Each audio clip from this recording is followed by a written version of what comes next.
Good morning, everybody. I'm Holly Bass, for those of y'all who don't know, and I am going to talk just a little bit about compliance. This is something new that Laura told us about last night at the training, and a couple of y'all were there, so that was awesome.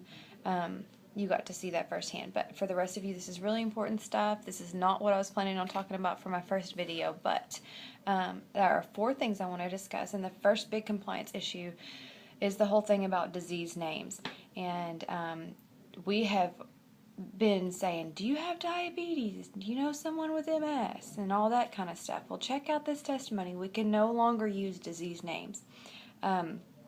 If you have the disease and you're telling your story, you can. But as far as calling that disease's name out and using that as a marketing technique, we can't do that.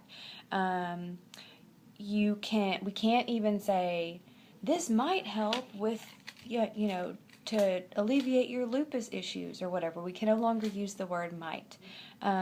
You can use general terms like, do you have chronic nerve pain, or do you constantly have headaches, that type of thing. We can say that, but we cannot say disease names.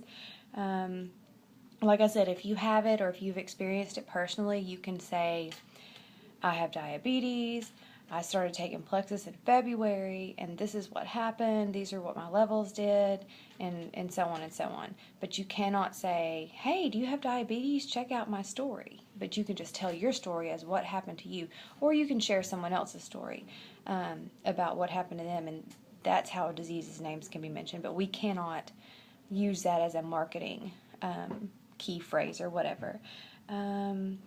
We can't say after we share a testimony, join me or inbox me or let's talk, I can help you too.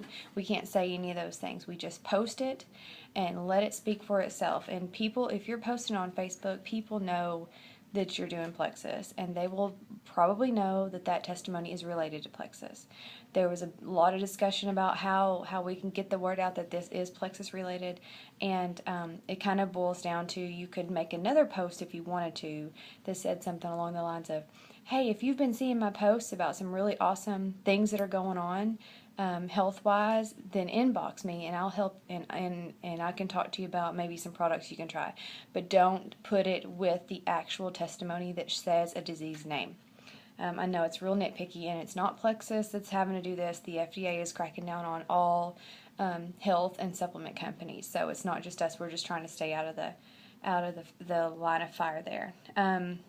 Like I said, you can say, do you have chronic pain, or do you take insulin? You can say those things, but you cannot say diabetes or MS or lupus or fibromyalgia or whatever.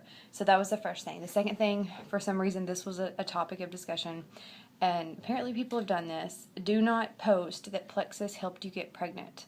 Don't say anything about fertility, because that's not what it's for, and obviously that is not something that we can claim.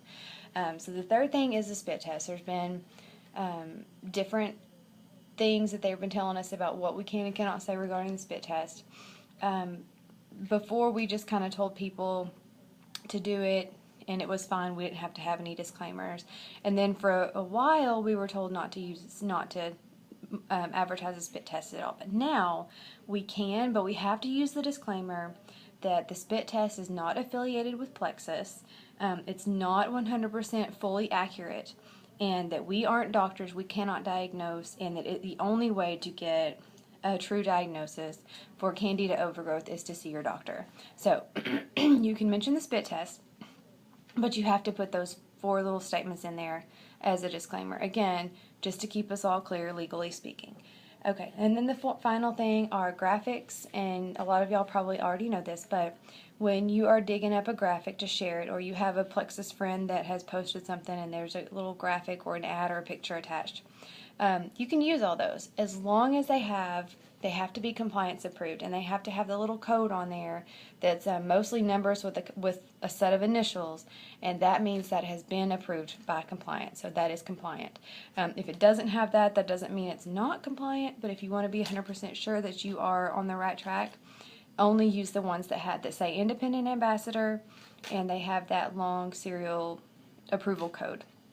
Okay, that is all for my first video. I've got a lot more to say, but this is the end of this discussion on compliance. So I hope y'all watched. Comment below to get yourself entered in the contest. All right, have a great day.